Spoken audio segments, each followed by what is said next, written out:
എല്ലാ ആദരവും നിലനിർത്തിക്കൊണ്ട് ആ ജനാധിപത്യ രാജ്യത്തിലെ ഒരു പൗരനുള്ള അവകാശം ഉപയോഗിച്ച് ഞാനൊരു ചോദ്യം ചോദിക്കുകയാണ്. ഒരു സുപ്രീം കോടതി റിട്ടയർഡ് ജഡ്ജി തന്നെ അന്വേഷിക്കാൻ ഏർപ്പെടുത്തിയിരിക്കെ അതിൽ എല്ലാ കാര്യങ്ങളും അവതരിപ്പിക്കാനിരിക്കെ ഒരു നടപടി എടുത്തത് തീർച്ചയായിട്ടും അമൃതിൽ വിഷം ചേർത്ത ഒരു രീതിയായിപ്പോയി എന്നാണ് എനിക്ക് പറയാനുള്ളത്. അടുത്ത വർഷം ഗോവിന്ദചാമിക്കും അമറുൽ ഇസ്ലാമിനും ഈ വർഷം വിട്ടുപോയ മറിയം റഷീദയ്ക്കും പത്മവിഭൂഷൺ തന്നെ കിട്ടുമോ എന്ന് എനിക്ക് പ്രത്യാശയുണ്ട്. ഞാനൊരു 1 കോടി രൂപയുടെ കോമ്പൻസേഷൻ സൂട്ട് കൊടുത്തിട്ടുണ്ട്. അതിനകത്ത് മിസ്റ്റർ സെൻകുമാർ ഒരു പ്രതിയാണ്. ഞാൻ ഉണ്ടാക്കി കൊടുത്ത വികാസ് എഞ്ചിൻ ഇല്ലെങ്കിൽ ഇന്ന് ISROയുടെ ടേണിംഗ് പോയിൻ്റ് ആയിട്ട് പോകും. ഇല്ല ഒന്നും വരും, ഒരു മിഷനില്ല. എൻ്റെ കോൺട്രിബ്യൂഷൻ എന്താണ് ചോദിക്കുന്നതിന് മറുപടി പറയാം. പുള്ളി 4000 പേരുടെ അടുത്ത് ചോദിച്ചില്ലേ? അപ്പോൾ ആ 4000 പേരുടെ അടുത്ത് വേണ്ടി ചോദിക്കട്ടെ, നമ്പി നാരായണനാണോ വികാസ് എഞ്ചിൻ ചെയ്തിട്ടുള്ളത്? ഞാൻ തിരഞ്ഞെടുപ്പിൽ നിൽക്കുമോ ഇല്ലയോ എന്നുള്ളത് അവിടെ നിൽക്കട്ടെ. ഞാൻ തിരഞ്ഞെടുപ്പിൽ നിൽക്കുന്നതുകൊണ്ട് പുള്ളിക്ക് എന്താ കുഴപ്പം? അനാവശ്യമായി കാലങ്ങളോളം പീഡിപ്പിക്കപ്പെട്ട നമ്പിനാരായണന് ആശ്വാസവും അർഹമായ തെറ്റുതിരുത്തലും എന്ന നിലയ്ക്ക് കൂടെയാണ് പത്മഭൂഷൺ പുരസ്കാര സമർപ്പണം ജനം ആദ്യം കണ്ടത്. ഇപ്പോഴും ജനത്തിൽ 3/4 ഭാഗം പേരും അങ്ങനെ തന്നെയാണ് കാണുന്നത്. എന്നാൽ തൊട്ടു പിന്നാലെ ഇന്ന് വാർത്താസമ്മേളനം നടത്തിയ TP സെൻകുമാർ അത് അനർഹമായ ഒന്നാണ് എന്ന് സ്ഥാപിക്കാൻ പാടുപെട്ട് ശ്രമിക്കുന്നത് നമ്മൾ കാണുന്നു.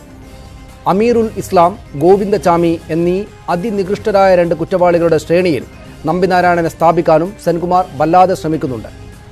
അങ്ങേയറ്റം ക്രൂരമായത് എന്ന് ആദ്യ കേൾവിയിൽ തന്നെ വ്യക്തമാകുന്ന ഈ നീക്കത്തിന് എന്തുകൊണ്ട് സെൻകുമാർ തയ്യാറായി എന്നതാണ് പ്രധാനപ്പെട്ട ചോദ്യം. BJPയുടെ രാജ്യസഭാ MP-യായ രാജീവ് ചന്ദ്രശേഖറാണ് നമ്പിനാരായണനെ പുരസ്കാരത്തിന് ശുപാർശ ചെയ്തത്. സെൻകുമാറും സംഘപരിവാര സഹയാത്രികൻ തന്നെ. നരേന്ദ്രമോദി സർക്കാരിൻ്റെ രാഷ്ട്രീയ തീരുമാനം കൂടെയായ ഈ പുരസ്കാര നിർണയത്തെ ഇത്ര ക്രൂരമായി സെൻകുമാർ അപഹസിക്കുന്നത്, എതിർക്കുന്നത് എന്തുകൊണ്ടാകണം? അദ്ദേഹം പറയുന്ന കാര്യങ്ങളിൽ കണക്കിലെടുക്കേണ്ട എന്തെങ്കിലുമുണ്ടോ? ഇക്കാര്യങ്ങളാണ് ചർച്ച. സ്വാഗതം.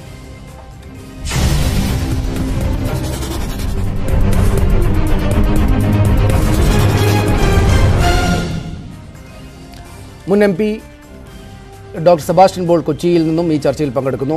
മുതിർന്ന മാധ്യമപ്രവർത്തകരും രാഷ്ട്രീയ നിരീക്ഷകരുമായ ശ്രീ P. രാജനും കൊച്ചിയിൽ തന്നെയാണുള്ളത്. അഡ്വക്കേറ്റ് ഉണ്ണികൃഷ്ണൻ, അദ്ദേഹം നമ്പിനാരായണൻ്റെ അഭിഭാഷകനാണ്. അദ്ദേഹം കൊല്ലത്ത് നിന്ന് ഈ ചർച്ചയിൽ പങ്കുചേരും. ശ്രീ ജോർജ് ജോസഫ്, മുൻ SP, അദ്ദേഹവും ഈ ചർച്ചയിൽ പങ്കെടുക്കും. 4 അതിഥികളിലേക്കും വരാം ഇടവേളയ്ക്ക് ശേഷം. ചർച്ചയിലേക്ക്. ഈ ചർച്ചയുടെ ഭാഗമായി പ്രേക്ഷകരുടെ അഭിപ്രായം തേടാനായി ഞങ്ങൾ മുന്നോട്ട് വെക്കുന്ന ചോദ്യം ഇന്ന് ഇതാണ്: നമ്പിനാരായണന് കിട്ടിയത് അർഹിക്കാത്ത പുരസ്കാരമോ എന്നതാണ് ഞങ്ങളുടെ ചോദ്യം. സെൻകുമാർ ഉന്നയിക്കുന്ന ആ വിഷയം എത്രത്തോളം ശരിയായതാണ് എന്നതാണ് പ്രേക്ഷകരുടെ അഭിപ്രായം ഞങ്ങൾ തേടുന്നത്. നമ്പിനാരായണന് കിട്ടിയത് അർഹിക്കാത്ത പുരസ്കാരമോ? നിങ്ങളുടെ അഭിപ്രായങ്ങൾ ഫേസ്ബുക്കിലൂടെയും വാട്സാപ്പിലൂടെയും അറിയിക്കാം. Doctor Sebastian Paul, Shri P. Rajan എന്നിവർ കൊച്ചിയിൽ, ശ്രീ ജോർജ് ജോസഫ്, അഡ്വക്കേറ്റ് ഉണ്ണികൃഷ്ണൻ എന്നിവരും ഈ ചർച്ചയിൽ പങ്കെടുക്കുന്നു. ആദ്യം ഡോക്ടർ സെബാസ്റ്റ്യൻ പോൾ, ഇവിടെ പത്മ പുരസ്കാരങ്ങൾ നേരത്തെയും എതിർക്കപ്പെട്ടിട്ടുണ്ട് പല കാരണങ്ങളാൽ. ഇവിടെ സെൻകുമാർ നമ്പിനാരായണനെതിരെ ഉയർത്തുന്ന ആക്ഷേപങ്ങൾ, വിമർശങ്ങൾ, ആ പുരസ്കാരം അനർഹമായതാണ് എന്ന അഭിപ്രായ പ്രകടനം എത്രത്തോളം ശരിയായതായിട്ടാണ് താങ്കൾക്ക് തോന്നുന്നത്?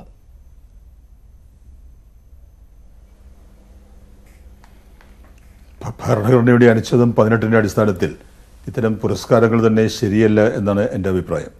പക്ഷേ പത്മ പുരസ്കാരങ്ങൾ നൽകാമെന്ന് സുപ്രീം കോടതി പറഞ്ഞിട്ടുണ്ട്. അതുകൊണ്ട് ഇപ്പോൾ നൽകിക്കൊണ്ടിരിക്കുന്നു. എപ്പോഴും ശരിയായ ഇടങ്ങളിൽ തന്നെ ആ പുരസ്കാരം എത്തിച്ചേരുമെന്ന് ഉറപ്പൊന്നുമില്ല. അത് കേന്ദ്ര ഗവൺമെൻറ് നൽകുന്നത് പലപ്പോഴും രാഷ്ട്രീയ പരിഗണന കാര്യത്തിലുണ്ടാവാം. ഇവിടെ ശ്രീ നമ്പിനാരായണന് ആ ബഹുമതി നൽകുമ്പോൾ എനിക്ക് അതിനോട് മറ്റ് കാരണങ്ങളെ മുൻനിർത്തി വിയോജിപ്പുണ്ട്. എന്താണ് അതിനോട് അദ്ദേഹത്തിൻ്റെ അർഹത? അദ്ദേഹം ചെയ്ത സേവനങ്ങൾ എന്താണ്? ഇത്രയും മതിയോ ഇങ്ങനൊരു പുരസ്കാരത്തിന് എന്നുള്ള ചോദ്യങ്ങളൊക്കെ എനിക്ക് ചോദിക്കാനുള്ള അവകാശമുണ്ട്. ആ ചോദ്യങ്ങളൊക്കെ ചോദിക്കാവുന്നതുമാണ്. സെൻകുമാറിനും ആ അവകാശമുണ്ട്. പക്ഷേ മുൻ DGP എന്ന പദവി വഹിക്കുന്ന അദ്ദേഹം ഇവിടെ ചില താരതമ്യങ്ങളൊക്കെ നടത്തി. അത് അങ്ങേയറ്റം മ്ലേച്ഛമായ താരതമ്യമാണ്, ഒരു നിലവാരമില്ലാത്ത താരതമ്യമാണ്. അങ്ങനെ ചെയ്തതിന് കാരണമുണ്ട്. കാരണം നമ്പിനാരായണന് ഈ ബഹുമതി നൽകിയത് BJP ഗവൺമെൻറ്റാണ്. ഒരു BJP സഹയാത്രികൻ എന്ന നിലയ്ക്കാണ് അടുത്ത കാലത്തായി സെൻകുമാർ അറിയപ്പെടുന്നത്. എന്നിട്ടും അദ്ദേഹം എന്ന് പറഞ്ഞത് നമ്പിനാരായണൻ നൽകിയിരിക്കുന്ന നഷ്ടപരിഹാര കേസിൽ പ്രതിയാണ് അദ്ദേഹം. അപ്പോൾ കേസിലെ പ്രതി എന്ന നിലയ്ക്ക് അദ്ദേഹം ഇത്തരത്തിൽ അഭിപ്രായം പറയുമ്പോൾ അത് മുഖവിലേക്കെടുക്കേണ്ട കാര്യമില്ല, ആരും അങ്ങനെ എടുക്കുകയുമില്ല, അത് നിരാകരിക്കേണ്ടതാണ്. പക്ഷെ അങ്ങനെ ചില വാക്കുകളും പദപ്രയോഗങ്ങളും താരതമ്യങ്ങളും അദ്ദേഹം നടത്താൻ പാടില്ലാത്തതായിരുന്നു. ഡോക്ടർ സെബാസ്റ്റ്യൻ പോൾ, ഈ രാജ്യത്തെ ക്രയോജനിക് സാങ്കേതിക മേഖലയിൽ തൻ്റേത് ചെറുതല്ലാത്ത സംഭാവനയാണ് എന്ന് അദ്ദേഹത്തിൻ്റെ ആത്മകഥയിൽ പറഞ്ഞിട്ടുണ്ട്. ഈ പുരസ്കാര നേട്ടത്തിന് ശേഷവും നമ്പിനാരായണൻ അക്കാര്യം വ്യക്തമാക്കിയിട്ടുണ്ട്. ഈ വികാസ് എഞ്ചിൻ സാങ്കേതിക വിദ്യയുമായിട്ടൊക്കെ ബന്ധപ്പെട്ട് താൻ നടത്തിയ പ്രവർത്തനങ്ങൾ ഇല്ലായിരുന്നുവെങ്കിൽ ISROയുടെ മുന്നോട്ട് പോക്കിനെ അത്രക്കത് പിന്നോട്ട് കൊണ്ടുപോയേനെ എന്ന് ആത്മവിശ്വാസത്തോടെ അദ്ദേഹം ഈ വാർത്താ സമ്മേളനത്തിന് ശേഷവും ഈ ആക്ഷേപങ്ങൾ ഏൽക്കേണ്ടി വന്നതിന് ശേഷവും അദ്ദേഹം പറയുന്നുണ്ട്. എന്നു മാത്രവുമല്ല, ഈ ശാസ്ത്ര സാങ്കേതിക മേഖലയിൽ പ്രവർത്തിക്കുന്ന ആളുകൾ ശരിയല്ലാത്ത ആരോപണങ്ങളാൽ വീണുപോകുന്നത് ഉണ്ടാക്കുന്ന ദുരന്തങ്ങൾ എത്രയോ വർഷങ്ങൾക്ക് ശേഷം നീതിന്യായപരമായിട്ട് പരിശോധിക്കപ്പെട്ട് തിരുത്തിയതിനു ശേഷം അതിനുള്ള ഒരു കുറ്റബോധ പ്രകടനം, ഒരു തിരുത്തൽ പ്രകടനം സ്റ്റേറ്റിൻ്റെ ഭാഗത്തുണ്ടായത് എന്നുകൂടെ കാണാവുന്ന ഒരു പുരസ്കാര പ്രഖ്യാപനം എന്ന നിലക്ക് അതിനെ കണ്ടുകൂടെ? അദ്ദേഹത്തിന് അർഹതയുണ്ട്, അദ്ദേഹത്തോട് സ്റ്റേറ്റ് ചെയ്യുന്ന ഒരു തിരുത്തൽ പ്രക്രിയ എന്ന നിലക്ക് കൂടെ കാണാവുന്നതാണ്. അതിനെ അതിനിന്ദ്യമായിട്ട് പരിഹസിക്കുന്നത് പിന്നിൽ എന്തായിരിക്കും എന്നുകൂടെ ചോദിച്ചാൽ എന്താകും മറുപടി?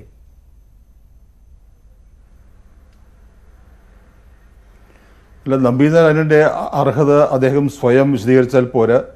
പക്ഷെ അത് ബോധ്യമുള്ളതുകൊണ്ടാണല്ലോ കേന്ദ്ര ഗവൺമെൻറ് ഈ ഉന്നതമായ ഒരു ബഹുമതി അദ്ദേഹം നൽകിയിരിക്കുന്നത്. പക്ഷേ മറ്റൊരു കാര്യമുള്ളത്, അദ്ദേഹം ഒരു കോൺസ്പിറസിയുടെ വിക്റ്റിമാണ്. അദ്ദേഹം ശരിയില്ലാത്ത ഒരു കേസിൽ അകപ്പെട്ടു പോയ നിർഭാഗ്യവാനായ മനുഷ്യനാണ്. പക്ഷെ അതിനുള്ളൊരു കോമ്പൻസേറ്ററി പുരസ്കാരമായിട്ട് ഇതിനെ കാണാൻ കഴിയില്ല. വിക്റ്റിമിനുള്ള കോമ്പൻസേഷൻ കൊടുക്കേണ്ടത് മറ്റു രീതിയിലാണ്, ഇങ്ങനെ ഈ രീതിയിലല്ല. അദ്ദേഹത്തിന് പല സംഭാവനകളും രാജ്യത്തിന് നൽകാൻ കഴിയുമായിരുന്നു. അത് നൽകാൻ കഴിയാതെ പോയത് സ്റ്റേറ്റിൻ്റെ തെറ്റായ കുറ്റാരോപണ നിമിത്തമായിരുന്നു. അതിനുള്ള ഒരു പ്രായശ്ചിത്തം, പരിഹാരം അങ്ങനെയൊന്നും കാണേണ്ടതല്ല ഈ പത്മ പുരസ്കാരങ്ങൾ. പത്മയായാലും ഭാരതരത്നമായാലും അതിൻ്റെതായ ഒരു അർഹതയും മാന്യതയും ഉന്നതമായ ഒരു സ്ഥാനവുമൊക്കെ ഉണ്ട്. അത് നിലനിർത്തിക്കൊണ്ട് വേണം പുരസ്കാരങ്ങൾ നൽകേണ്ടത്. മറ്റ് പരിഗണനകൾ രാഷ്ട്രീയമായ പരിഗണനയായാലും വ്യക്തിപരമായ പരിഗണനയായാലും അക്കാര്യത്തിൽ കടന്നു വരാൻ പാടില്ല. തിരിച്ചു വരാം താങ്കളിലേക്ക്. ശ്രീ പി രാജൻ, താങ്കളും കരുതുന്നുണ്ടോ ഈ നമ്പിനാരായണൻ ഈ പുരസ്കാര ലബ്ധി അർഹമായതാണെന്ന് പൂർണ്ണമായിട്ട് പറയാനാവുകയില്ല എന്ന്?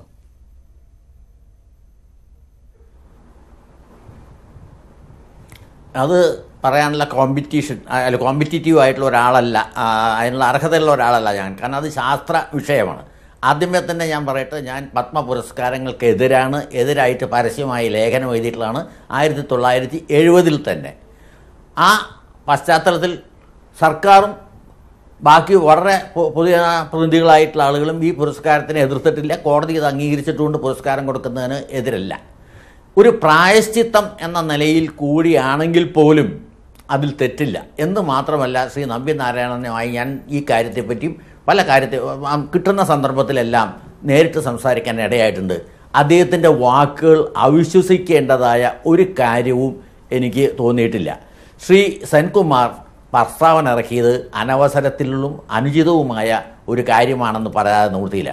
അദ്ദേഹവും ആ കേസിലെ പ്രതിയായതുകൊണ്ട് ആരെങ്കിലും ഇത്തരം ആക്ഷേപം ഉന്നയിക്കണമെങ്കിൽ അതിനെ എതിർക്കാൻ സാധ്യമല്ല.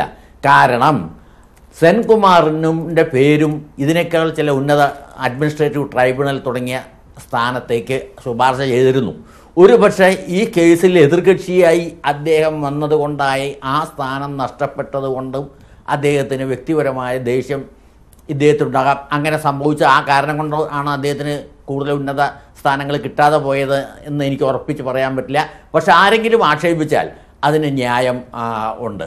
എന്ന് മാത്രമല്ല, നമ്പിനാരായണൻ്റെ സംഭാവനകൾ വേറെ ഇതിനെപ്പറ്റി വിവരമുള്ള ആളുകൾ അന്വേഷിക്കുകയും പുസ്തകം എഴുതും. ഇപ്പോൾ തന്നെയല്ല ഈ തർക്കം. രാജശേഖരൻ്റെ പുസ്തകം ഈ ISRO ചാരക്കേസ് കെട്ടിച്ചമച്ചതാണെന്നുണ്ടായി. പോലീസുകാരുടെ ഒരു കൂട്ടായ്മയുണ്ട്, അവർക്ക് ഒരിക്കലും തെറ്റ് പറ്റില്ല. പ്രത്യേകിച്ച് അതിൽ ഉൾപ്പെട്ട പോലീസുകാർ ഒരിക്കലും അങ്ങനെ ന്യായീകരിക്കും. എന്ന് മാത്രമല്ല, തീയില്ലാതെ പുകയുണ്ടാവില്ല തുടങ്ങിയ ന്യായങ്ങൾ പറയും. പോലീസുകാരെ അനാവശ്യമായ കേസിൽ ഉൾപ്പെടുത്തി വധശിക്ഷയ്ക്ക് വരെ ഇരയായ കേസുകൾ ഉണ്ടായിട്ടുണ്ട്. പോലീസിൽ നിന്ന് തെറ്റുപറ്റാം, ഏത് ജോലിയിൽ ഇരിക്കുന്ന ആൾക്കും തെറ്റുപറ്റാം. ജഡ്ജിമാരുടെ വിധിയിൽ തെറ്റുപറ്റാറില്ലേ? അതായത് ഒരാളെ വധശിക്ഷയ്ക്ക് വിധിച്ച കേസ് യാതൊരു തെളിവില്ല എന്ന് പറഞ്ഞ് ഡിവിഷൻ ബെഞ്ചും അതിനെ ഉന്നത കോടതികളും വിധിക്കാറില്ലേ? അതുപോലെ ഈ വക കാര്യങ്ങളെ ഒരു നിയമവാഴ്ചയുള്ള ജനാധിപത്യ രാജ്യത്ത് ഉത്തരവാദപ്പെട്ട ആളുകൾ നടത്തുമ്പോൾ നമ്മൾക്ക് ചില കാര്യങ്ങൾ ആക്ഷേപം, ഉദ്ദേശശുദ്ധി ചോദ്യം ചെയ്യാൻ ബുദ്ധിമുട്ടുണ്ട്. അത് ചെയ്യുന്നത് ശരിയല്ല. അങ്ങനെ ചെയ്ത് പ്രത്യേകിച്ച് സെൻകുമാറിനെ പോലെ അതൊരു ജുഡീഷ്യൽ സ്ഥാനം കൂടിയാണ്. DGP തുടങ്ങിയ ഉന്നത സ്ഥാനം എന്ന് പറയുമ്പോൾ വെറുതെ ഒരാളെ, ഞാൻ വീട്ടിലിരിക്കുന്ന ഒരാളെ വേണമെങ്കിൽ ഇവിടെ കൊണ്ട് കപ്പപ്പൊടി ഇട്ടിട്ട് മയക്കുമരുന്നിൽ കേസിലെ പ്രതിയാണെന്ന് ഒന്ന് അറസ്റ്റ് ചെയ്താൽ ജാമ്യം കിട്ടില്ല. അങ്ങനെയുള്ള സീരിയലുകൾ കൂടെ വരെ വന്നുകൊണ്ടിരിക്കുന്ന കാര്യമാണ്. അങ്ങനെ പെട്ടുപോകുന്ന ആളുകളുണ്ട്. പോലീസുകാരും മനുഷ്യരാണ്. ഇദ്ദേഹം അങ്ങനെ ചെയ്ത ആളെന്ന് ഞാൻ പറയുന്നില്ല. ഒരു ടീം എന്ന നിലയിൽ വർക്ക് ചെയ്യുന്ന സമയത്ത് സെൻകുമാറിനും തെറ്റുപറ്റിക്കാണാമെന്നൊരു വിനയം അദ്ദേഹം കാണിക്കേണ്ടതായിരുന്നു. ഗോവിന്ദചാമി തുടങ്ങിയ ആളുകളുമായി താരതമ്യം ചെയ്തുകൊണ്ട് പറയുന്നത്. എന്നു മാത്രമല്ല, ഈ ശാസ്ത്രജ്ഞൻ അദ്ദേഹത്തിൻ്റെ ബയോഡേറ്റ ബാക്ക്ഗ്രൗണ്ട് വായിച്ചു നോക്കൂ. അദ്ദേഹം അത്യുന്നത സ്ഥാനങ്ങളിലേക്ക് ആരും ശുപാർശ ചെയ്യാതെ തന്നെ എത്തിയിട്ടുള്ള ഒരാളാണ്. വിദേശ രാജ്യങ്ങളിൽ നിന്നും അദ്ദേഹത്തിൻ്റെ സേവനത്തിന് അംഗീകാരം കിട്ടിയിട്ടുള്ളതാണ്.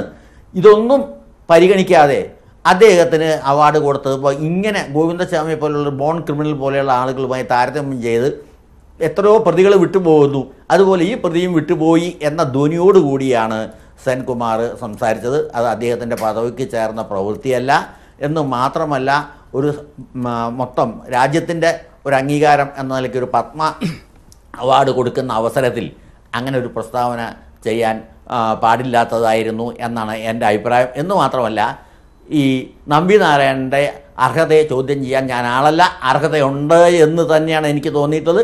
നമ്പി നാരായണൻ്റെ കാര്യം മാത്രമല്ല, ISRO ആണ് ഒരുപക്ഷെ ഇന്ത്യ റിപ്പബ്ലിക്കിൽ ലോക നിലവാരത്തിൽ എത്തിയിട്ടുള്ള ഏത് കാര്യം, സ്പോർട്സ് ആയാലും സയൻസ് ആയാലും ബാക്കി ഏത് കാര്യത്തിലായാലും, നമ്മൾ രാഷ്ട്രീയമോ സാഹിത്യമോ ഒക്കെ നോക്കിയാലും ഉന്നത നിലയിൽ ലോകത്തിലെ 4 or 5 രാജ്യങ്ങളുടെ നിലവാരത്തിൽ ചില കാര്യത്തിൽ അതിനേക്കാൾ മുന്നിട്ട് നിന്ന ഒരു സ്ഥാപനം ഏതാണെന്ന് ചോദിച്ചാൽ ISRO തന്നെയാണ്.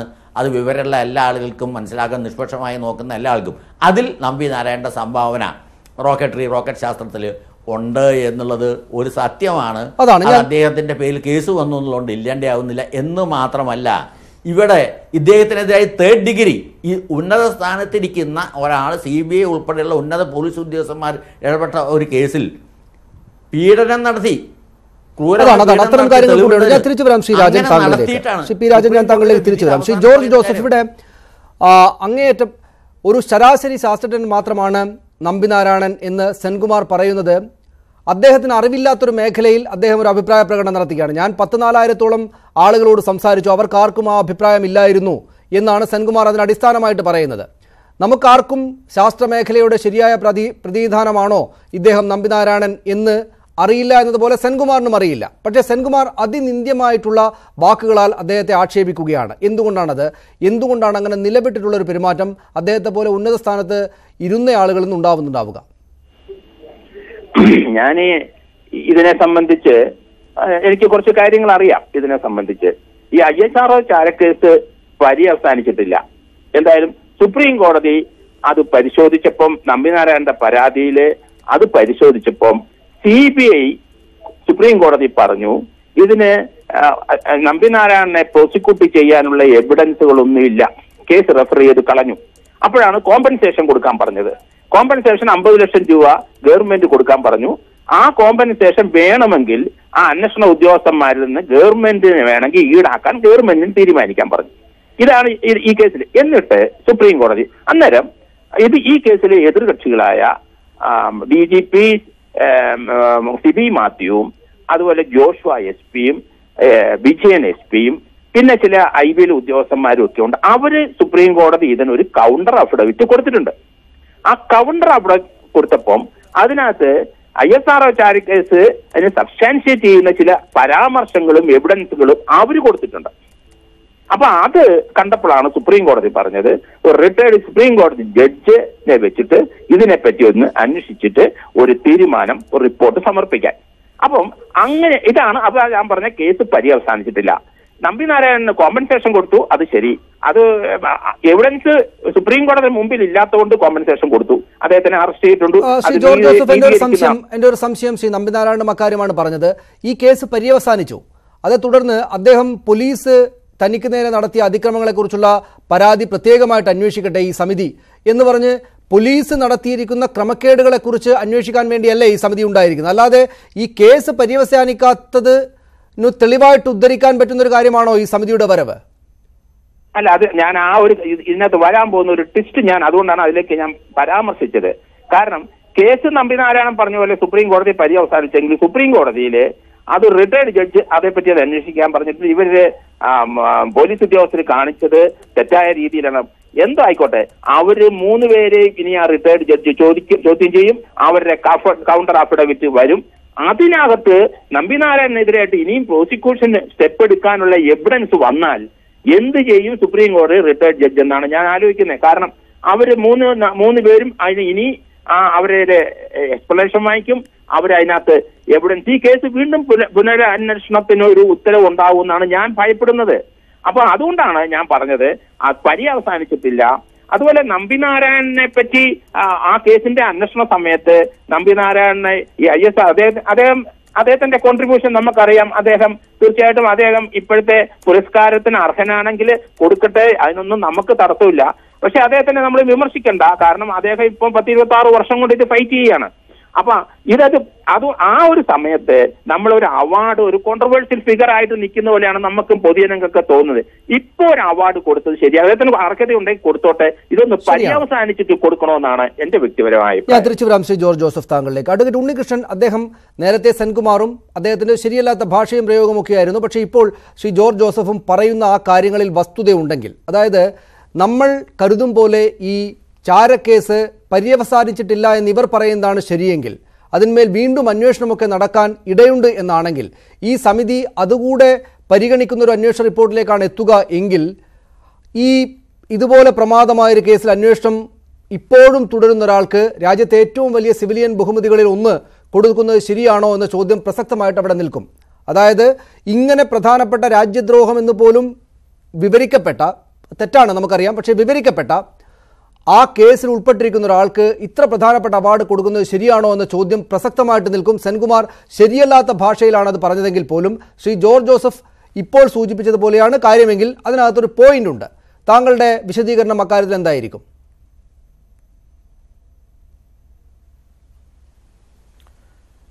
ശ്രീമാൻ ജോർജ് ജോസഫ് കാര്യങ്ങൾ ശരിക്കും മനസ്സിലാക്കാതെയാണ് ഇപ്പോൾ പറഞ്ഞിരിക്കുന്നത്. എന്താണെന്ന് വെച്ചാൽ ISRO ചാരക്കേസ് 1998 തന്നെ സുപ്രീം കോടതി ക്ലോസ് ചെയ്തു.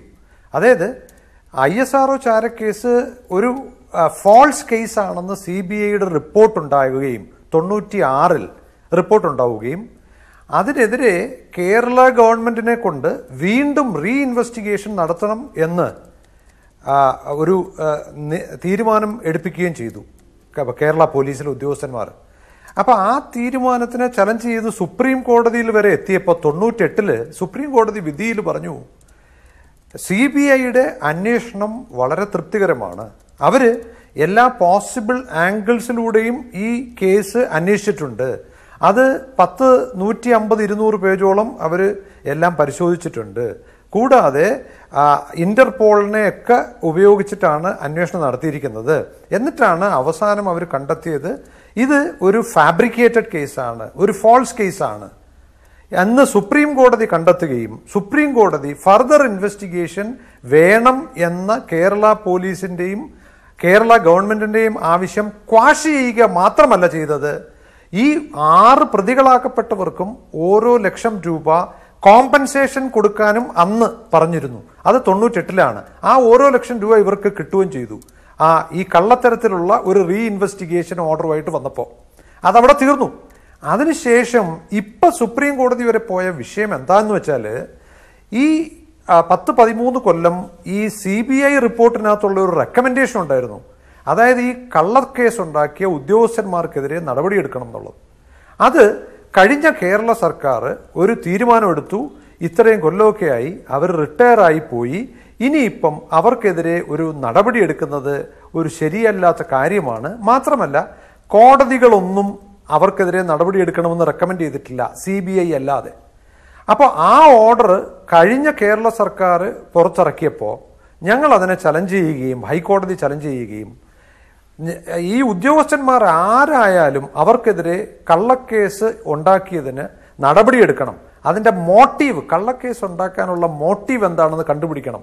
അവർക്ക് തക്കതായ ശിക്ഷ കൊടുക്കണമെന്ന് പറഞ്ഞിട്ട് നമ്മൾ കോടതി പോയി, ഹൈക്കോടതിയിൽ ബഹുമാനപ്പെട്ട ജസ്റ്റിസ് AV രാമകൃഷ്ണപിള്ള കൂലങ്കഷമായി ഇതെല്ലാം പരിശോധിച്ചു കഴിഞ്ഞതിന് ശേഷം അദ്ദേഹം പറഞ്ഞു ഈ ഗവൺമെന്റിന്റെ ഉത്തരവ് ശരിയല്ല.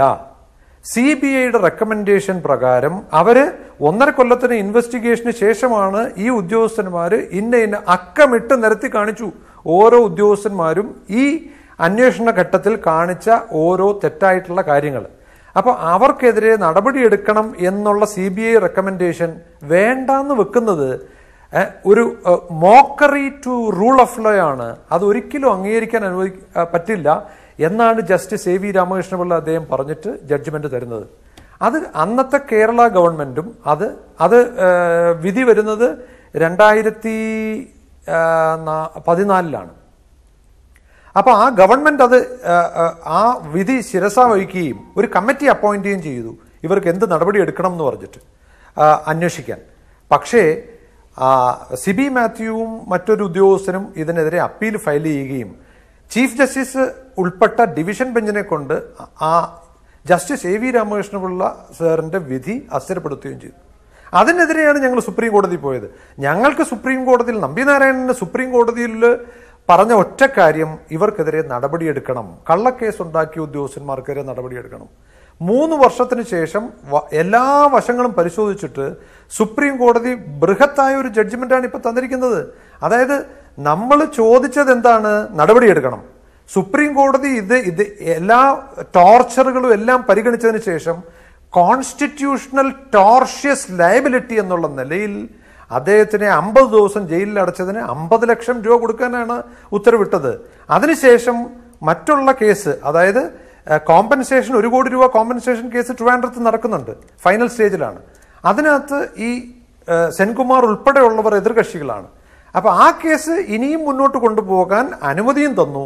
എന്നിട്ട് ഈ DK Jain, justice DK Jain അധ്യക്ഷനായ 3-അംഗ കമ്മിറ്റി രൂപീകരിച്ചിട്ട് പറഞ്ഞു ഈ ഉദ്യോഗസ്ഥന്മാർക്കെതിരെ, എറിംഗ് ഒഫീഷ്യൽസിനെതിരെ എന്തൊക്കെ നടപടികൾ എടുക്കാം അതിനെക്കുറിച്ച് പരിഗണിച്ച് ആ നടപടികൾ എടുക്കാനായിട്ടാണ് ഇപ്പോഴത്തുള്ള ഈ സുപ്രീം കോടതി വിധിയിൽ ഈ കമ്മിറ്റിയെ നിയോഗിച്ചിരിക്കുന്നത്. അവിടെയാണ് ഈ ചോദ്യം വരുന്നത്. അവിടെ ഈ സമിതിയുമായി ബന്ധപ്പെട്ടാണ് ഇവർ ഈ കാര്യം പുതുതായി ഉന്നയിക്കുന്നത്. സെൻകുമാർ പറയുന്നത് ഈ സമിതി ഈ കേസ് ക്ലോസ് ചെയ്യപ്പെട്ടതാണെങ്കിൽ, നമ്പിനാരായണന് അനുകൂലമായിട്ട് അന്തിമ വിധിയും വന്നിട്ടുണ്ടെങ്കിൽ പിന്നെ എന്തിനാണ് ഈ സമിതി എന്ന ചോദ്യമാണ് അവരുടെ ഭാഗത്ത് നിന്ന് പ്രാഥമികമായിട്ട് വരുന്നത്. ഈ സമിതിക്ക് മുമ്പാകെ പോലീസ് ഉദ്യോഗസ്ഥർ സമർപ്പിച്ച ചില കാര്യങ്ങൾക്കകത്ത് ഈ കേസിൽ കോടതിക്ക് വീണ്ടും സംശയം തോന്നാവുന്ന ചില കാര്യങ്ങളുണ്ട് എന്നാണല്ലോ അല്പം മുമ്പ് ശ്രീ ജോർജ് ജോസഫ് പറഞ്ഞത്. അങ്ങനെ ഏതെങ്കിലും തരത്തിൽ പുതുതായിട്ട് അദ്ദേഹം ഇപ്പോൾ ചൂണ്ടിക്കാണിച്ചതുപോലെ വീണ്ടും ഈ കേസ് തുറന്നു വന്ന് അദ്ദേഹത്തിനെതിരായിട്ട് വന്ന് വീഴാവുന്ന സാഹചര്യം എന്തെങ്കിലുമുണ്ടോ? ഈ സമിതി താങ്കൾ പറയുന്ന പ്രകാരം പോലീസിന് ഉണ്ടായിരിക്കുന്ന കുഴപ്പങ്ങളെക്കുറിച്ച് പരിശോധിക്കാൻ വേണ്ടി മാത്രമാണ് എന്നതാണോ വസ്തുത? അതെ, ജഡ്ജ്മെന്റിനകത്ത് കൃത്യമായിട്ട് പറയുന്നുണ്ട് ഈ ഉദ്യോഗസ്ഥന്മാർക്കെതിരെ നടപടിയെടുത്തില്ലെങ്കിൽ അത് പറഞ്ഞത് 3-അംഗ ബെഞ്ചാണ്. Chief justice Deepak Mishra, justice AM Khanwilkar and justice DY Chandrachud. ഇവർ 3 പേരും മഹാരഥന്മാരായ ജഡ്ജിമാർ തന്നെയാണ്. അപ്പൊ അവരിതെല്ലാം പരിശോധിച്ചതിന് ശേഷം അവർ കൃത്യമായിട്ട് പറഞ്ഞു, ജസ്റ്റിസ് ചന്ദ്രചൂഡാണ് പറഞ്ഞത്, അതായത് ഈ പോലീസ് ഉദ്യോഗസ്ഥന്മാർക്കെതിരെ നടപടിയെടുത്തില്ലെങ്കിൽ ഒരു കാരണവശാലും നമ്പിനാരായണന് നീതി കൊടുക്കാൻ പറ്റില്ല.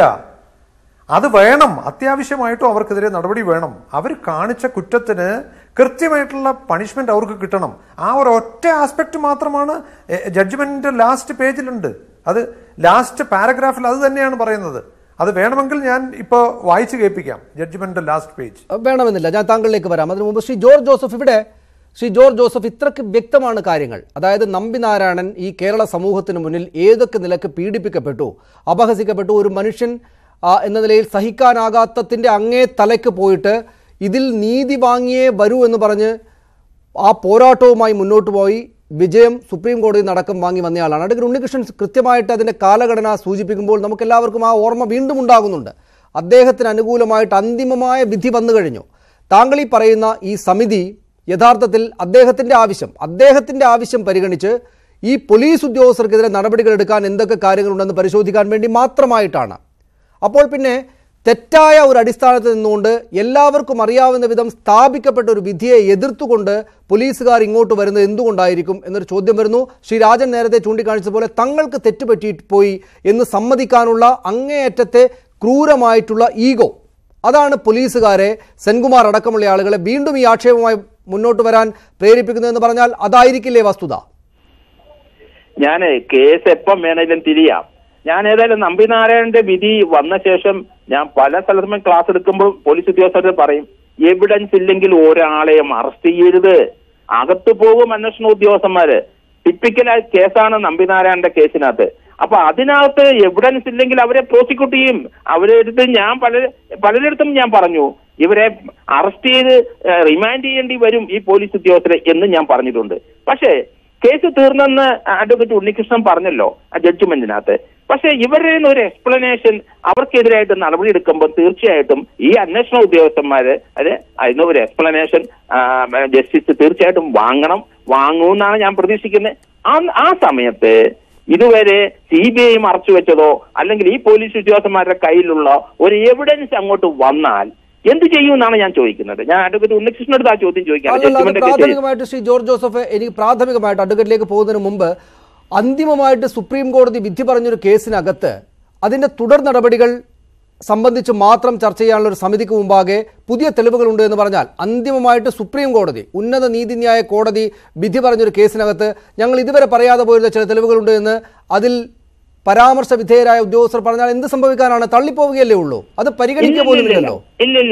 ഇല്ല, അത് തീർച്ചയായിട്ടും 173(8) അനുസരിച്ച് അന്തിമ വിധി പറഞ്ഞെങ്കിലും അതിനകത്തൊരു പുതിയ എവിഡൻസ് ആണ്, അത് നേരത്തെ വന്ന എവിഡൻസ് ആണ്, അത് CBI പരിശോധിച്ചിട്ടില്ല, അത് സപ്രസ് ചെയ്തെന്ന് ഈ പോലീസ് ഉദ്യോഗസ്ഥർക്ക് സ്ഥാപിക്കാൻ പറ്റുമെങ്കിൽ കോടതിക്ക് എന്ത് ചെയ്യുമെന്നാണ് ഞാൻ ആലോചിക്കുന്നത്. തീർച്ചയായിട്ടും അങ്ങനെയുള്ള കാര്യങ്ങൾ സുപ്രീം കോടതി പരിഗണിക്കും തന്നെയാണ് ഞാൻ കരുതുന്നത്. പക്ഷെ അതിനുള്ള അധികാരമില്ലാത്ത സമിതിയല്ലേ ശ്രീ ജോർജ് ജോസഫ്? അതായത് ഈ കേസിന്റെ മെറിറ്റിനകത്തേക്ക് പോകാൻ ഒരു അധികാരവുമില്ലാത്തൊരു സമിതിയല്ലേ ഇത്? ഈ കേസ് ഉണ്ടായതിനു ശേഷം ഈ കേസിന് പിന്നിൽ പ്രവർത്തിച്ച പോലീസുകാർക്കെതിരെ നടപടിയെടുക്കണമെന്ന ആവശ്യം ഇദ്ദേഹം ഉന്നയിക്കുമ്പോൾ അതിൽ വസ്തുതയുണ്ടോ എന്ന് പരിശോധിക്കാനായിട്ടൊരു സമിതിയെ ഉണ്ടാക്കിയപ്പോൾ ആ സമിതി സുപ്രീം കോടതിയേക്കാൾ കൂടിയ തോതിൽ ഈ കേസിന്റെ മെറിറ്റിനകത്തേക്ക് പോകും എന്നെങ്ങനെയാണ് കാണാനാവുക? പ്രാഥമികമായി തന്നെ പിശകല്ലേ അത്? അത് ശരിയാണ്, പറഞ്ഞതൊക്കെ ശരിയാണ്. പക്ഷേ ഈ കേസിനകത്ത് ഇവരെയൊന്നും ഒരു എക്സ്പ്ലനേഷൻ വാങ്ങിക്കണോ? അതാണ് ഞാൻ ആലോചിക്കുന്നത്. ആ വായിക്കുന്ന സമയത്ത് ഒരു എവിഡൻസ്, ഒരു പുതിയൊരു എവിഡൻസ്, നേരത്തെയുള്ള എവിഡൻസ് ഇപ്പൊ അത് കൊണ്ടുവന്നാൽ അത് സുപ്രീം കോടതി റിപ്പോർട്ട് ചെയ്യാതിരിക്കാൻ പറ്റുമോ? സുപ്രീം കോടതിയിൽ നിയമിച്ച ഈ ജസ്റ്റിസ് ജെയിന്റെ ഈ വിദഗ്ധ സമിതി പരിശോധിക്കുന്ന സമയത്ത് ഇവരുടെ അടുത്ത് തീർച്ചയായിട്ടും എക്സ്പ്ലനേഷൻ വാങ്ങിക്കും. എന്നിട്ട് അത് ഫൈനലൈസ് ചെയ്യുള്ളൂ. ആ സമയത്താണ് ഞാൻ പ്രതീക്ഷിക്കുന്നത്. അങ്ങനെ ഉണ്ടാവൂന്നാണ് ഞാൻ പ്രതീക്ഷിക്കുന്നത്. അതൊരു ക്വസ്റ്റ്യൻ ഓഫ് ലോ ആണ്. എന്ത് ചെയ്യാനും ഒക്കെ അങ്ങനെ അദ്ദേഹത്തിന് അത് സുപ്രീം കോടതിയിൽ റിപ്പോർട്ട് ചെയ്യാതിരിക്കാനും പറ്റില്ല. എന്തായാലും ജസ്റ്റിസ് ജെയിൻ റെക്കമെൻഡ് ചെയ്യുന്ന കാര്യം സുപ്രീം കോടതി അറിയിച്ചല്ലേ പറ്റുള്ളൂ. ഇത് ഡിസ്പോസ് ചെയ്തെങ്കിൽ ആ കാര്യങ്ങൾ അറിയിച്ചല്ലേ പറ്റുള്ളൂ. ആ അറിയിക്കുന്ന കൂട്ടത്തില് ഇവര് പറഞ്ഞ കാര്യങ്ങൾ അവിടെ സബ്മിറ്റ് ചെയ്യേണ്ടി വരും. അതുകൊണ്ട് നമ്മൾ വിചാരിക്കുന്നല്ലോ 25 വർഷം കഴിഞ്ഞു പോയെങ്കിലും നമ്പിനാരായണൻ ഇന്നസെന്റ് ആണ്. തീർച്ചയായിട്ടും ആ ഉദ്യോഗസ്ഥന്മാർ ശിക്ഷ വാങ്ങിക്കുമെന്ന് തന്നെയാണ് ഞാൻ കരുതുന്നത്.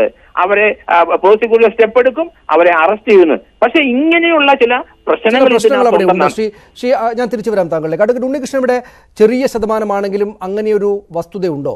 അതൊരു വാലിഡായ പോയിന്റാണോ അദ്ദേഹം ഉന്നയിക്കുന്നത്? നായനാർ സർക്കാരിന്റെ കാലത്ത് ഈ TP സെൻകുമാർ ഈ കേസ് അന്വേഷണവുമായി മുന്നോട്ട് പോകാൻ നിയോഗിക്കപ്പെട്ട് അധികകാലം കഴിയുന്നതിന് മുന്നേ അത് നിന്ന് അല്ലെങ്കിൽ അത് പിന്നോട്ട് പോകേണ്ടി വരികയാണ് ഉണ്ടായത്. അതുകൊണ്ട് പുതിയ തെളിവുകൾ ഇതിന്റെ ഭാഗമായിട്ടൊക്കെ വന്നാൽ ഇനിയും കേസ് തുടരുമെന്ന് അദ്ദേഹം പറയുന്നതിന് എന്തെങ്കിലും ഒരു വാലിഡിറ്റി ഉണ്ടോ?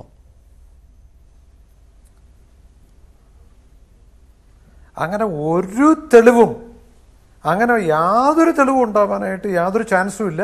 കാര്യം എല്ലാ തെളിവുകളും എല്ലാ ആരോപണങ്ങളും ത്രെഡ് ബെയർ അനാലിസിസ് ആണ് നടത്തിയിരിക്കുന്നത്. 10 IPS officers of the CBI ആണ് 10 തരത്തിൽ അന്വേഷണം നടത്തിയിട്ടാണ് ഈ ഒരു CBI റിപ്പോർട്ട് 96 ഉണ്ടാക്കിയിരിക്കുന്നത്. അത് കൃത്യമായിട്ട് സുപ്രീം കോടതി 98 വിധിന്യായം വായിച്ചു നോക്കണം. അത് വായിച്ചു നോക്കിയാൽ നമുക്ക് മനസ്സിലാവും. വളരെ മെറ്റിക്കുലസ് ആയിട്ട് ഓരോ ആംഗിളിലുള്ള ഇൻവെസ്റ്റിഗേഷനും സുപ്രീം കോടതി പരിശോധിച്ചിട്ടാണ് പറയുന്നത് CBIയുടെ കണ്ടെത്തലുകളെല്ലാം ശരി തന്നെയാണ്. അത് കൂടാതെ അതിനേക്കാൾ ഏറ്റവും വലിയ തമാശ, ഈ ആളുകൾ ഓരോരോ തമാശയ്ക്ക് ഇങ്ങനെ ഓരോന്ന് പറയുന്നു. അതായത് ഇനിയും തെളിവുകൾ വരാം, അതുണ്ടാവാം, ഇതുണ്ടാവാം. ISROയിലെ തന്നെ 6 മഹാരഥന്മാർ എഴുതിയ ഒരു ഓപ്പൺ ലെറ്റർ എൻ്റെ കയ്യിലുണ്ട്. അത് 96 എഴുതിയത്. ആ ഓപ്പൺ ലെറ്ററിനകത്ത് പറയുന്നു എല്ലാ ISROയ്ക്ക് യാതൊരു പരാതിയുമില്ലാത്ത ഒരു കേസായിരുന്നു ഇത്. ISROയിലെ ഒരു സാധനങ്ങൾ പോലും എസ്പിയോണേജ് നടത്തിയിട്ടില്ല. മാത്രമല്ല ഈ മനുഷ്യൻ, ഈ നമ്പി നാരായണൻ എന്ന് പറഞ്ഞ ഒരു ഇമ്പോർട്ടൻറ്റ് കോൺട്രിബ്യൂട്ടറാണ്, ISROയുടെ ഒരു ഇമ്പോർട്ടൻറ്റ് കോൺട്രിബ്യൂട്ടറാണ്. അദ്ദേഹമാണ് ലിക്വിഡ് പ്രൊപ്പൽഷൻ ടെക്നോളജി ഇന്ത്യക്ക് സ്വായത്തമാക്കാൻ വേണ്ടി ഒരു 100 മെമ്പർ ടീമിനെ നയിച്ച് ഫ്രാൻസിൽ പോയി അത് സക്സസ്ഫുൾ ആയിട്ട് ഇവിടെ കൊണ്ടുവന്ന് വൈക്കിംഗ് എൻജിൻ, ഫ്രാൻസിന്റെ വൈക്കിംഗ് എൻജിൻ പ്രോജക്റ്റുമായിട്ട് 4.5 കൊല്ലം സഹകരിച്ച് പ്രവർത്തിച്ചിട്ട് അത് ഇവിടെ വന്നിട്ട് സ്വന്തമായിട്ട് ലിക്വിഡ് പ്രൊപ്പൽഷൻ എൻജിൻ ഉണ്ടാക്കി നമ്മളിവിടെ വികാസ് എൻജിൻ എന്ന് പേരിട്ട് സക്സസ്ഫുൾ ആയിട്ട് 40-40ഓളം ഫ്ലൈറ്റ് ഒരു ഫെയിലിയറും ഇല്ലാതെ ഇപ്പോഴും നടത്തിക്കൊണ്ടിരിക്കുന്നത് ഈ നമ്പി നാരായണൻ എന്ന് പറഞ്ഞ ഒരു ഇമ്പോർട്ടൻറ്റ് കോൺട്രിബ്യൂട്ടറാണ് എന്ന് അവർ പറയുന്നുണ്ട്. അതിനകത്ത് 6 പേരാ ഒപ്പിട്ടത്. അത് നമ്മൾ ഇതൊന്നും കാണാതെ പോകരുത്. സതീഷ് ധവാൻ അന്നത്തെ ചെയർമാൻ, UR റാവു പിന്നീട് വന്ന chairman, TN Seshan, professor Yashpal, Roddam Narasimha, S Chandrasekhar, ഈ 6 മഹാരഥന്മാർ ഒപ്പിട്ട ഓപ്പൺ ലെറ്റർ എൻ്റെ ഇരിപ്പുണ്ട്. അപ്പൊ അതിനകത്ത് എല്ലാം പറയുന്നത് absolutely no espionage happened in our organisation.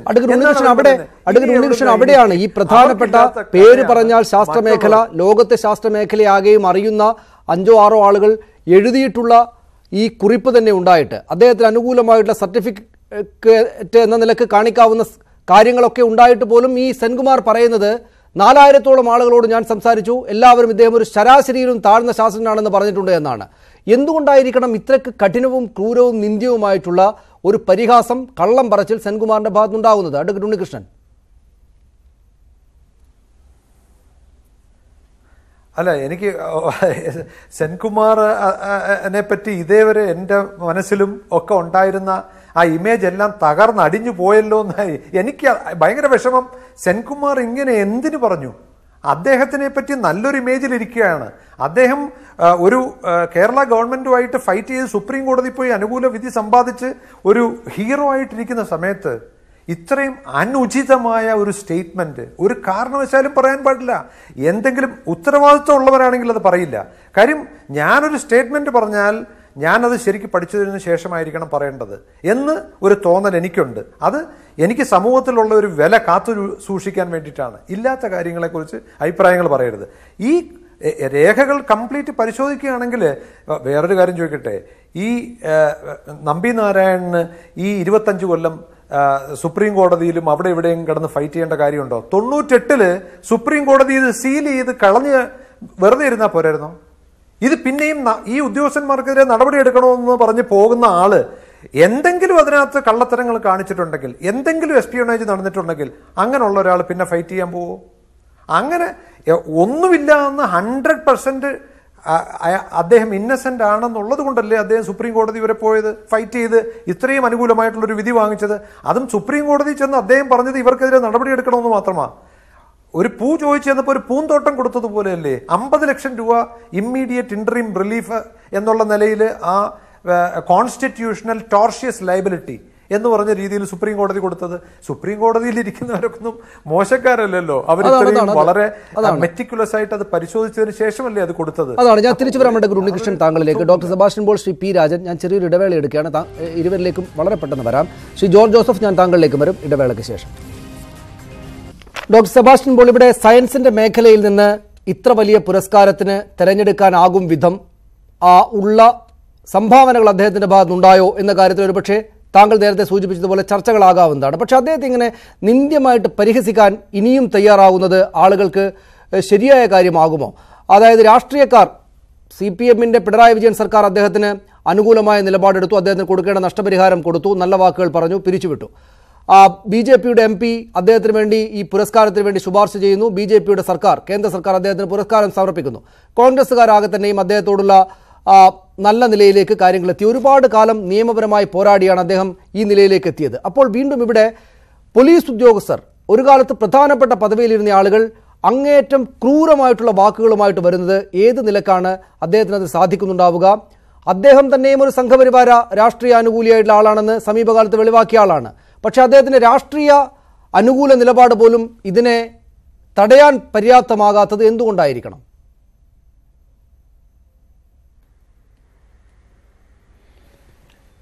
Nambi നാരായണൻ്റെ honesty, അദ്ദേഹത്തിൻ്റെ ഇൻറ്റഗ്രിറ്റി, അതിൻ്റെ പേട്രിയോട്ടിസം, അതിൻ്റെ കേപ്പബിലിറ്റി ഒന്നും ഞാൻ ചോദ്യം ചെയ്യുകയുമില്ല. എനിക്ക് ആ കാര്യത്തിലൊക്കെ അദ്ദേഹത്തിന് 100% മാർക്ക് നൽകാൻ ഞാൻ തയ്യാറാണ്.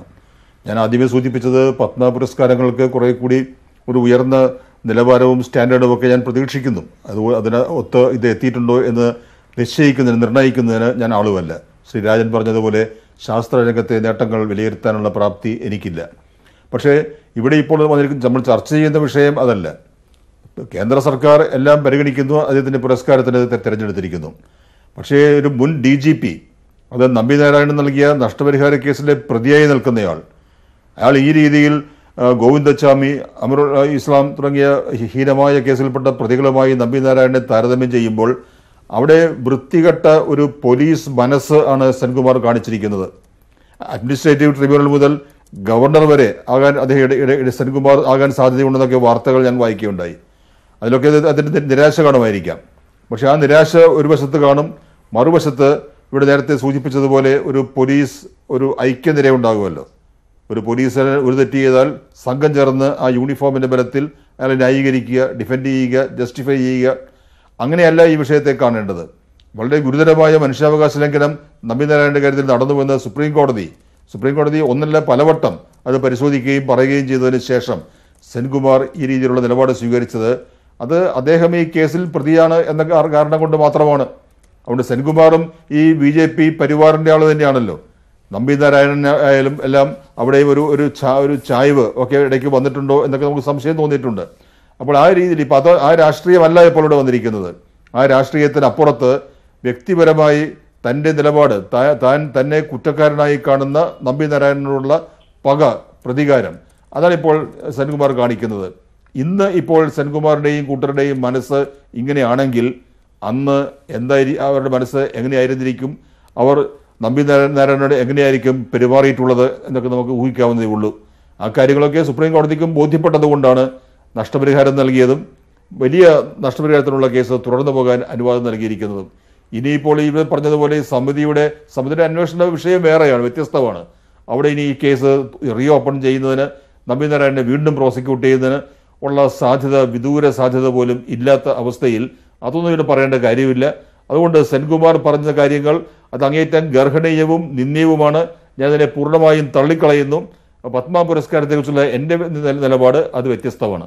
അതാണ് ശ്രീ പി രാജൻ, താങ്കളും അത് പത്മ പുരസ്കാരം സംബന്ധിച്ചുള്ള കാര്യങ്ങൾ വേറെയാണ്. പക്ഷേ അപ്പോഴും ഇവിടെ ഈ മനുഷ്യാവകാശ ലംഘനമാണ് അങ്ങേയറ്റം കടുത്ത, നമ്മുടെ നാട്ടിൽ കേട്ടതിൽ ഏറ്റവും വലിയ മനുഷ്യാവകാശ ലംഘനമാണ് അദ്ദേഹത്തിന് നേരെ നടന്നത് എന്ന കാര്യത്തിൽ ഒരുപക്ഷെ ആൾക്കാർക്കാർക്കും സംശയമില്ലാത്ത വിധം തെളിയിക്കപ്പെട്ടപ്പോൾ അദ്ദേഹത്തിന് നഷ്ടമായി പോയ അഭിമാനം, അദ്ദേഹത്തിൻ്റെ ജീവിതം നഷ്ടമായി പോയുള്ള എത്രയോ വർഷങ്ങൾ അദ്ദേഹം അത് തിരിച്ചു പിടിച്ച ഒരു കാലത്ത് ഈ പറയുന്ന അഡ്വക്കേറ്റ് ഉണ്ണികൃഷ്ണക്കാരൻ സൂചിപ്പിച്ചു, ബഹുമാനമുണ്ടായിരുന്ന സമൂഹത്തിൻ്റെ ബഹുമാനം പല നിലക്കായിട്ട് കരസ്ഥമാക്കിയിരുന്നൊരു പോലീസ് ഉദ്യോഗസ്ഥൻ വെറുമൊരു പോലീസുകാരൻ മാത്രമായിട്ട് വന്നു നിന്നിട്ട് ഈ വാദങ്ങൾ വീണ്ടും ഉന്നയിക്കുകയാണ്. എന്തുകൊണ്ടായിരിക്കണം എന്നൊരു ചോദ്യമുണ്ടല്ലോ. എന്തുകൊണ്ടായിരിക്കണം അദ്ദേഹം ഇത് വളരെ എളുപ്പത്തിൽ പൊളിഞ്ഞു പോകാവുന്ന വാദങ്ങളുമായിട്ട് വീണ്ടും ക്രൂരമായിട്ടൊരാളെ എതിർക്കാൻ വേണ്ടി വന്നു നിൽക്കുന്നത്?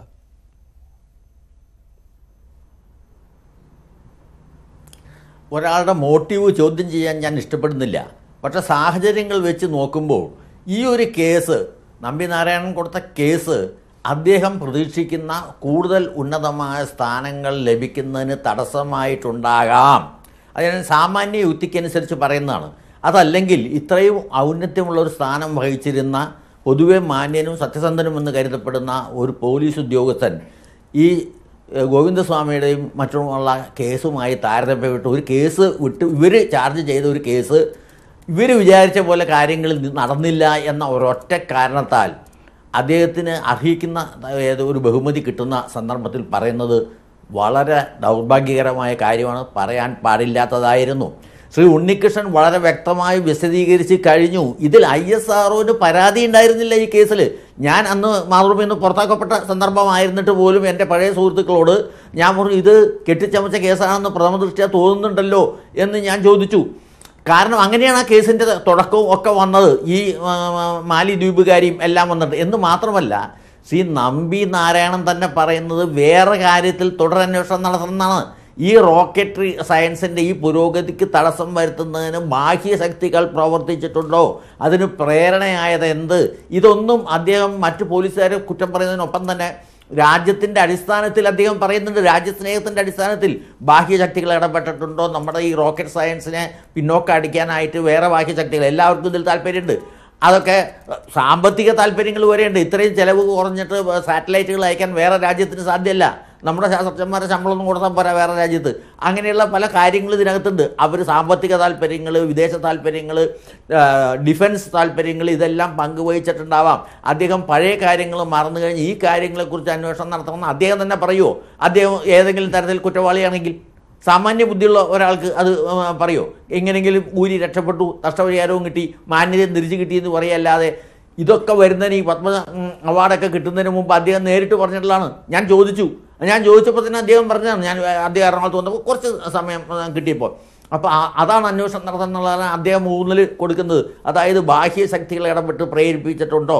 അപ്പോഴും എൻ്റെ ആ കാര്യത്തിലുള്ള നിലപാട്, വീണ് കിട്ടിയ പോലീസുകാർ തമ്മിലുള്ള ഗ്രൂപ്പ് മത്സരത്തിൽ വീണ് കിട്ടിയ ഒരു കാര്യം ബാഹ്യശക്തികൾ ഊതിപ്പെരുപ്പിക്കാനും മാത്രമല്ല തങ്ങൾക്ക് തെറ്റുപറ്റിയെന്ന് സമ്മതിക്കാൻ പോലീസുകാർക്കുള്ള വിമ്മിഷ്ടവും പൊതുവെ പത്രക്കാർക്കും ഉള്ള ആ സൂക്കേട്, ഒരിക്കലും തങ്ങൾ എഴുതിയത് തെറ്റാന്ന് പറയുന്ന പ്രവണത ഞങ്ങൾക്കുള്ള കാലത്ത് അത് ആരും വായിക്കാൻ പറ്റാത്ത വിധത്തിലെങ്കിലും കൊടുക്കാറുണ്ട്. ഇപ്പം അതുപോലും ഇല്ല.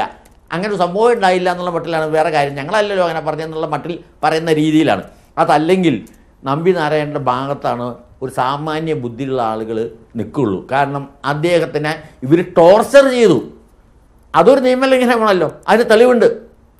IC കെടുത്തുക തുടങ്ങിയ കാര്യങ്ങൾ അത് തന്നെ ഒരു നിയമലംഘനമല്ലേ? അത്ര വലിയ നിയമത്തിൻ്റെ പരിശുദ്ധിയും രാജ്യസ്നേഹമുള്ള പോലീസുകാർ എങ്ങനെയായാലും പോലീസുകാർ ടോർച്ചർ തങ്ങളുടെ ഡോക്ടർമാർ ഓപ്പറേറ്റ് ചെയ്യുമ്പോൾ അബദ്ധം പറ്റുന്ന പോലെയാണെന്ന് വരെ കൊലപാതകം നടത്തിയിട്ട് പറയുന്ന പോലീസുകാരുള്ള ഒരു രാജ്യമാണിത്.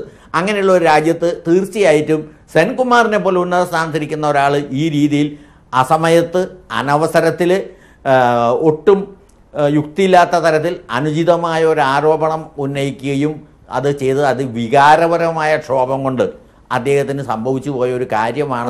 അതാണ് ശ്രീ ജോർജ് ജോസഫ്. ഞാൻ തിരിച്ചു വരാം ശ്രീ രാജൻ താങ്കളിലേക്ക്. ശ്രീ ജോർജ് ജോസഫ്, ഈ ശരിയല്ലാത്തൊരു പോലീസ് ബുദ്ധി സെൻകുമാറിനകത്ത് പ്രവർത്തിച്ചു. അദ്ദേഹത്തിന് അതിന് കാരണമുണ്ട്. അദ്ദേഹത്തിന് കിട്ടാവുന്ന ഏതൊക്കെയോ സ്ഥാനമാനങ്ങൾ അദ്ദേഹത്തിന് ലഭിക്കാത്ത അവസ്ഥയിലേക്ക് കാര്യങ്ങൾ പോകും. അദ്ദേഹം കൂടെ പ്രതിയാണ്. അപ്പോൾ അതുകൊണ്ടാണ് അദ്ദേഹത്തെ പോലെ ഒരാൾ, പലരാലും ബഹുമാനിക്കപ്പെടുന്ന, പല സ്ഥാനങ്ങളിൽ ഇരുന്ന് വന്ന, നിയമത്തിൻ്റെ കാര്യങ്ങളൊക്കെ നന്നായിട്ട് അറിയാവുന്ന സെൻകുമാറിന് ഇദ്ദേഹത്തെ പോലൊരു മനുഷ്യനുമേൽ ഈ അമീറുൽ ഇസ്ലാം, ഗോവിന്ദച്ചാമി തുടങ്ങിയ വലിയ ബോൺ ക്രിമിനൽസിൻ്റെ പേരുമായി ചേർത്ത് വെച്ച് പറയാൻ തോന്നിയത്. അതുകൊണ്ട് സെൻകുമാറാണ് ഈ വിഷയത്തിൽ തെറ്റ് എന്ന് മനസ്സിലാക്കുകയല്ലേ പൊതുസമൂഹം ചെയ്യുക? അല്ല, അത് തീർച്ചയായിട്ടും അങ്ങനെ തന്നെയാണ് പോകുന്നത്. അദ്ദേഹം അത്രയും ധാർഷ്ട്യമായ അല്ലെങ്കിൽ അത്രയും ഒരു ഭാഷ ഉപയോഗിക്കാൻ പാടില്ലായിരുന്നു ഒരിക്കലും. നമ്പിനാരായണൻ എന്തായാലും ശരി നമ്മുടെ ഒരു സയന്റിസ്റ്റ് തന്നെയാണ്. അദ്ദേഹം ഫ്രാൻസിൽ പോയി, അദ്ദേഹത്തിന്റെ ഒരു ടീം ഫ്രാൻസിൽ പോയി നമ്മുടെ ലിക്വിഡ് പ്രൊപ്പൽഷന്റെ പറ്റി അധികാരിയുമായിട്ടൊക്കെ അദ്ദേഹം. പക്ഷെ സെൻകുമാർ ഇങ്ങനെ പറയണമെന്നുണ്ടെങ്കിൽ അദ്ദേഹത്തിന്റെ എന്തെങ്കിലും മെറ്റീരിയൽ ഉണ്ടാവുമെന്നാണ് ഞാൻ കരുതുന്നത്. അല്ലെങ്കിൽ സെൻകുമാർ അങ്ങനെ പറയില്ല. കാരണം ഞാൻ മനസ്സിലാക്കിയിരിക്കുന്നത് നമ്പിനാരായണൻ ഒരു എഞ്ചിനീയറിംഗ് ഗ്രാജുവേറ്റ് അല്ല എന്നൊരു ടോക്കുണ്ട്. എനിക്കറിയില്ല അതേപ്പറ്റി. അദ്ദേഹം ഒരു AMIE പാസ്സായിട്ടുള്ളൂ, ടെക്നിക്കൽ അസിസ്റ്റന്റായിട്ട് കയറിയ ആളാണ്. ഇത് ആ കേസിന്റെ അന്വേഷണ സമയത്തൊക്കെ ഇങ്ങനെ ഞാൻ കേട്ടിട്ടുള്ള കാര്യങ്ങളാണ്. അപ്പൊ അങ്ങനെയുള്ള കുറെ കാര്യങ്ങൾ ഇതിന്റെ ബേസ് വെച്ചിട്ടായിരിക്കണം അദ്ദേഹം അങ്ങനെ പറഞ്ഞത്. എങ്കിലും ആ വാക്കുകളൊന്നും ഒരിക്കലും ഇപ്പം ശ്രീ ജോർജ് ജോസഫ്, ഞാൻ താങ്കളിലേക്ക് വരാം. അഡ്വക്കേറ്റ് ഉണ്ണികൃഷ്ണൻ, ഈ പറയുന്നത് പോലുള്ള പുതിയ കാര്യങ്ങൾ വരികയാണ്. അതൊക്കെ സ്വാഭാവികമായിട്ടും പരിശോധിക്കപ്പെട്ടതായിരിക്കുകയില്ലേ?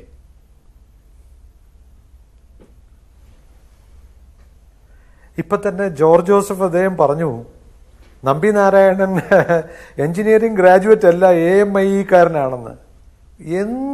എന്തൊക്കെ കാര്യങ്ങളാണ് ജോർജ് ജോസഫ് അദ്ദേഹത്തിനെ പോലുള്ള ഉദ്യോഗസ്ഥന്മാർ മനസ്സിലാക്കി വെച്ചിരിക്കുന്നത്, അല്ലെങ്കിൽ അവരെ അങ്ങനെ മനസ്സിലാക്കിപ്പിച്ചു വെച്ചിരിക്കുന്നത്. അദ്ദേഹം മധുരൈ എഞ്ചിനീയറിംഗ് കോളേജിൽ നിന്ന് ഹൈ ഫസ്റ്റ് ക്ലാസ്സോടുകൂടി എഞ്ചിനീയറിംഗ് ഡിഗ്രി പാസ്സാവുകയും അത് കഴിഞ്ഞിട്ട് ട്രിവാൻഡ്രം എഞ്ചിനീയറിംഗ് കോളേജിൽ M.Tech ചെയ്തുകൊണ്ടിരിക്കുമ്പോഴാണ് വിക്രം സാരാഭായി അദ്ദേഹത്തിന് പ്രിൻസ്റ്റൺ യൂണിവേഴ്സിറ്റിയിൽ നാസ ഫെലോഷിപ്പോടുകൂടി അവിടെ പോകാനായിട്ടുള്ള അനുമതി കൊടുക്കുന്നത്. പ്രിൻസ്റ്റോണിയനാണ്.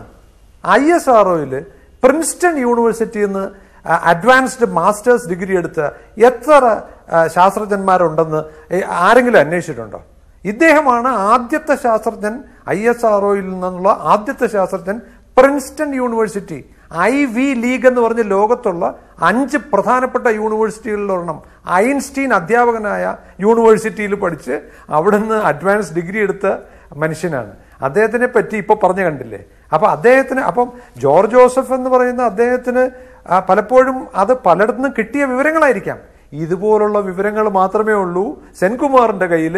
ഇനി ഏതെങ്കിലുമൊക്കെ എവിഡൻസ് ഉണ്ടെന്നൊക്കെ പറയുന്നത് ആബ്സല്യൂട്ട്ലി നത്തിങ്. ഞാൻ ചലഞ്ച് ചെയ്യാം, ഒരൊറ്റ കാര്യം, ഞാൻ ഇതിന്റെ മൊത്തം രേഖകളും എന്റെ കയ്യിലുണ്ട്. അത് ചലഞ്ചിന്റെ ഒന്നും ആവശ്യമില്ല അഡ്വക്കേറ്റ് ഉണ്ണികൃഷ്ണൻ. അതായത് രാജ്യത്തെ ഏറ്റവും പ്രധാനപ്പെട്ട ഉന്നത നീതിന്യായ പീഠം മുഴുവൻ വർഷങ്ങളെടുത്ത് പരിശോധിച്ച ഒരു കേസിനകത്ത് ആ കേസിൽ ഉൾപ്പെട്ടയാളുടെ പ്രാഥമിക ബിരുദം തന്നെയും തെറ്റായിരുന്നു എന്നൊക്കെ ആളുകൾ ഇപ്പോൾ വന്ന് പറയുന്നത് ആളുകൾ ചിരിച്ച് തള്ളിക്കളയുക തന്നെയാണ് ചെയ്യുക. ഒരുപക്ഷെ ശ്രീ ജോർജ് ജോസഫ് അതൊരു ഒരു കാര്യമെന്ന നിലക്ക്, അദ്ദേഹം കേട്ടൊരു കാര്യമെന്ന നിലക്ക് പറഞ്ഞു എന്നല്ലാതെ അതിനകത്തൊന്നും ഒന്നുമില്ല എന്ന് അദ്ദേഹത്തിനും അറിയാമായിരിക്കും. ശ്രീ ജോർജ് ജോസഫ്, സങ്കടകരമായ അവസ്ഥയല്ലേ ഇത്? അതായത് ഒരിക്കൽ പോലീസിൻ്റെ റഡാറിനകത്ത് പെട്ടുപോയി കഴിഞ്ഞാൽ അതെത്ര ഉന്നതനാണെങ്കിൽ തന്നെയും രാജ്യത്തെ ഏറ്റവും പരമോന്നതമായുള്ള പുരസ്കാരം ലഭിച്ചതിന് ശേഷം പോലും നിങ്ങൾ അദ്ദേഹത്തെ വിടുകയില്ല. പോലീസിൻ്റെ ബുദ്ധി ആളുകളെ ഞങ്ങളായിരുന്നു ശരിയെന്ന് സ്ഥാപിക്കുന്നത് വരെ പിന്തുടർന്ന് ആക്രമിച്ചു കൊണ്ടിരിക്കുമെന്ന് വരുന്നത് സങ്കടകരമായ കാര്യമല്ല. അതിൻ്റെ ഏറ്റവും വലിയ തെളിവായി നിൽക്കുകയല്ലേ ഇവിടെ. സെൻകുമാർ ചില നിലക്ക് പല ആളുകളാൽ ബഹുമാനിക്കപ്പെട്ട ആളാണ്, ഏറ്റവും ഉന്നതമായ പോലീസ് സ്ഥാനത്തിരുന്ന ആളാണ്. അങ്ങേയറ്റം സില്ലിയായിട്ടുള്ള പോലീസ് ബുദ്ധിയും കൊണ്ട് നടക്കുകയാണ് എന്ന് സ്ഥാപിക്കപ്പെടുകയല്ലേ ചെയ്യുന്നത്. സങ്കടകരമല്ലേ ശ്രീ ജോർജ് ജോസഫ് ഇത്? തീർച്ചയായിട്ടും അത് തന്നെ. ഞാൻ ആ ഒരു ഭാഗത്ത് ഞാൻ പോലീസിനെതിരെയാണ്, പല പ്രാവശ്യവും ഞാൻ പോലീസിനെതിരെ സംസാരിക്കുന്നുണ്ട്. ഇന്നസെന്റ് ആയ പല ആൾക്കാരും കൺവിഷനായി പോകുന്നുണ്ട്, അല്ലെ പോലീസ് ഇംപ്ലിക്കേറ്റ് ചെയ്യുന്നുണ്ട്. എത്രയോ കേസുകൾ എനിക്കറിയാം. അപ്പൊ ആ കാര്യത്തിലൊക്കെ ഞാൻ എതിര് തന്നെയാണ് പോലീസിന് ആ കാര്യത്തില്. പക്ഷേ ഇപ്പോഴത്തെ ഇത് 25 വർഷമായി നമുക്ക് ഈ ഫൈറ്റ് കണ്ടുകൊണ്ടിരിക്കുകയാണ് നമ്മളെല്ലാവരും. അതുപോലെ അതിന്റെ ഇന്നാൻ ഔട്ട്സ് മുഴുവൻ ഉണ്ണികൃഷ്ണൻ പറയുന്നുണ്ട്, അപ്രീഷിയേറ്റ് ചെയ്യുന്നു. എത്രയും വർഷത്തോളം അത് ഫൈറ്റ് ചെയ്ത് ഉണ്ണികൃഷ്ണനെ അഭിനന്ദിക്കാതിരിക്കാനും പറ്റൂല. പക്ഷേ ഇപ്പോഴും നമുക്ക് ആ കേസിന്റെ ഒരു സൊല്യൂഷൻ, ഒരു ഫൈനലായ ഒരു സൊല്യൂഷൻ ഉണ്ടാകില്ല എന്ന് തന്നെയാണ് ഞാൻ വിശ്വസിക്കുന്നത്. കാരണം ഇനിയും പ്രൊലോങ് ചെയ്യും.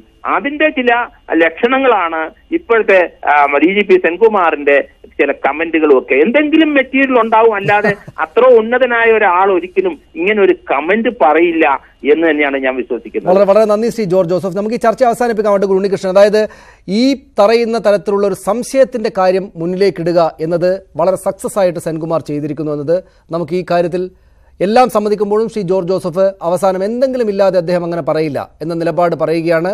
അത് ഈ പറയുന്ന നിയമപരമായുള്ള കാര്യങ്ങളെല്ലാം മുന്നോട്ട് വെക്കുന്നതിന് ശേഷവും അതങ്ങനെയാണ്. സ്വാഭാവികമായിട്ടും ഇത്രക്കൊന്നും കാര്യങ്ങളെക്കുറിച്ച് അറിവില്ലാത്ത സാധാരണ ജനങ്ങൾക്ക് മുന്നിൽ ഒന്നുകൂടെ അപമാനിക്കപ്പെടാനുള്ള നിലയിലേക്ക് എത്തുകയാണ് നമ്പിനാരായണൻ ചെയ്യുന്നത്.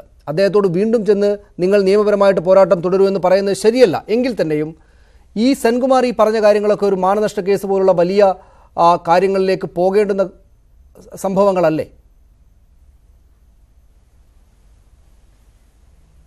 തീർച്ചയായിട്ടും നമ്പിനാരായണൻ വിചാരിക്കുകയാണെങ്കിൽ സെൻകുമാർ ഇതിന് വലിയ വില കൊടുക്കേണ്ടി വരും. അത്രയ്ക്ക് നീചമായിട്ടുള്ള അനുചിതമായിട്ടുള്ള സ്റ്റേറ്റ്മെന്റാണ് സെൻകുമാർ എന്ന റിട്ടയർഡ് DGPയുടെ ഭാഗത്തു നിന്നുണ്ടായിട്ടുള്ളത്.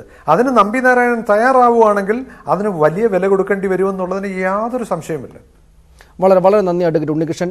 Doctor Sebastian Paul, Shri P. Rajan, ഞാൻ ഒരിക്കൽ കൂടെ വരണമെന്നുണ്ടായിരുന്നു, സമയമില്ലാത്തതുകൊണ്ട് ഞാൻ നിർത്തുകയാണ്. വളരെ നന്ദി doctor Sebastian Paul, advocate Unnikrishnan, Shri P. Rajan, Shri George Joseph ഈ ചർച്ചയിൽ പങ്കെടുത്തതിന്.